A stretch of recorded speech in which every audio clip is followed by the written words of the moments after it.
Have you ever been fishing in Texas? Texas, the great outdoors, is great fishing place. Have amazing places to enjoy, especially with friends, family, loved ones, or kids, or just some me time by yourself.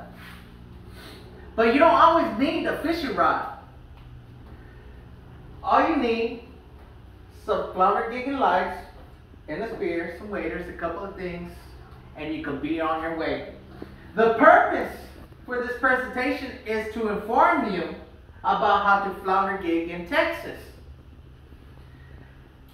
Now, there are three basic steps, starter steps, to get you on your way for flounder gigging. Buying gear is the first step. Second step, searching for flounder. Gig the flounder. Next slide, folks. Buying gear. Now, buying gear is imperative. It is one of the most important aspects of how to flounder gig in Texas. There's a saying that goes, you're going to get what you pay for. So do not buy the cheapest equipment, but you don't need the most expensive either. So one of the most important piece is the flounder gigging light.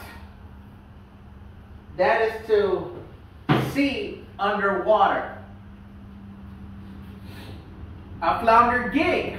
This one is a straight. This does not have any barbs.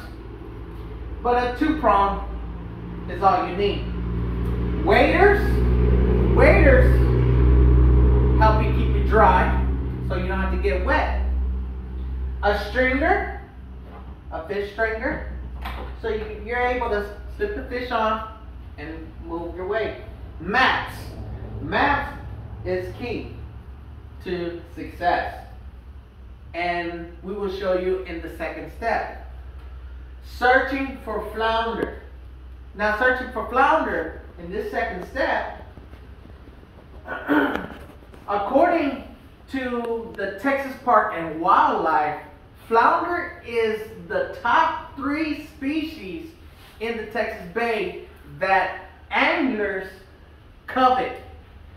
We want flounders. Those are the top 3. One of the top 3 species. They taste very good. Now, flounders are built different. They're just not like your typical fish, like a red drum or a speckled trout. Flounders, actually, we like to call them doormats because they lay on the sandy bottom or mud, depending on the structure, and their eyes are on the side of their head, looking up. They're an ambush predator species. They wait until the bait fish or whatever they like to eat, which is shrimp, mullet, etc.,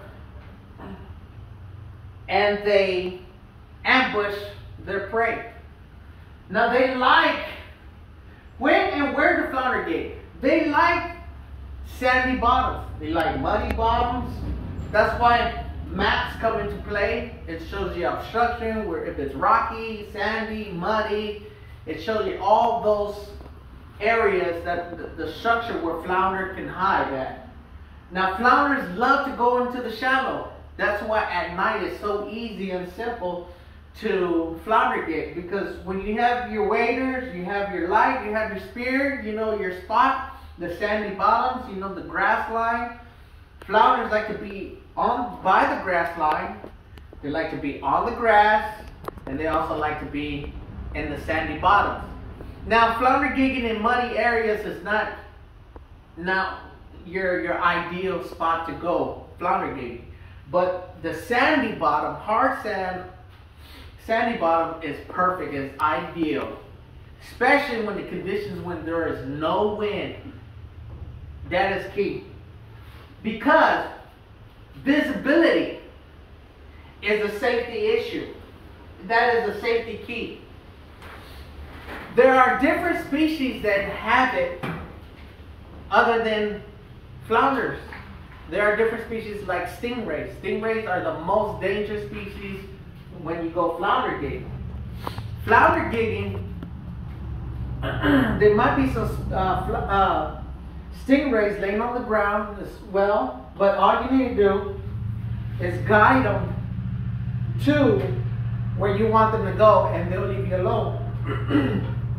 Stingrays will not bother you unless you step on one. And that's where visibility is critical. That's why you want to go in times when there is no wind at all. Now, according to the intercoastal Sepharis, they spawn in November. So if you will go back to the last slide. Now, they like to migrate in the past. They like to migrate towards the Gulf. So November is the time you would like to go flounder gigging. But you got to watch out, be careful with the regulations here in Texas. So September to November is the best time to go flounder gigging. Okay? Therefore, according to Kate and Fishing Booker, you can locate flounders in North Texas, Central Texas, and South Texas. The upper, lower Laguna Madres. Those are excellent places to go flounder gigging. That's why it's so important to grab those maps. Hook and line is the best ones that I like to. And Google Maps to look for the structure. Next slide, please. So the third and final step, gig the flounder. It's easy and simple. Flounders are different species, like I mentioned in the other slide. They can be up to 3 inches of water. So flounders, you can see them. When you spot one, you don't have to rush and get it. You just take your time. Flounders are not easily spooked. So you just take your time, have your light in the water, and you gig them. You can hover right next to them. You can hover right above them, and you can gig them. Flounders believe that they're camouflage. They're ambush fish. They're not going to move. So they're not going to be easily spooked. They think that you can't see them, so they don't move at all. So you walk up to them, you press hard, you thrust, you press against the sand, and you make sure you put your hand in the bottom so that they won't get away. They won't slide away. So there are spears that have barb, but straight is all you need. Straight barb. So, but they will slide off and they will get away. That's why it's important to get your hand underneath. Take out the spear off. Slide the stringer in their mouth. Once you slide it, hook it to your belt, and then you can move on. See, flounders like to travel in pairs. There could be a flounder right next to each other. It could be, so be careful that you do this nice and easy. Take your time, and you'll be okay. So, now you see, for my conclusion, now you see on the next slide, today I have discussed with you and I've gone over the 3 basic steps for flounder gigging. Buying gear, searching for flounder, gig the flounder. Now you can bring them home and you can cook and enjoy your meal. Now you see why I am so addicted and hooked to flounder gigging.